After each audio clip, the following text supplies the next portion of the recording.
Feeling ko naman I can say na my biggest improvement sa bahay ni Kuya is naging accountable talaga ako sa mga actions ko.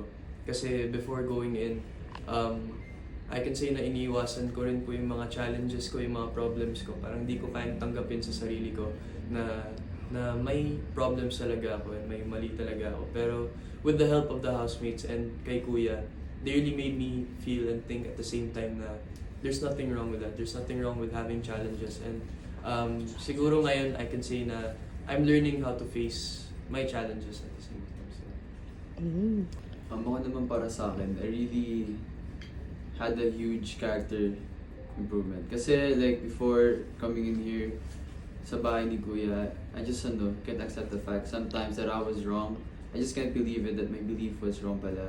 Pero like, with the help of the housemates talaga, and especially Kuya, tinulungan niya talaga ako, katulad kay Clifford, harapin din yung mga problema ko kasi dun talaga sa bahay, hindi mo talaga may iiwasan.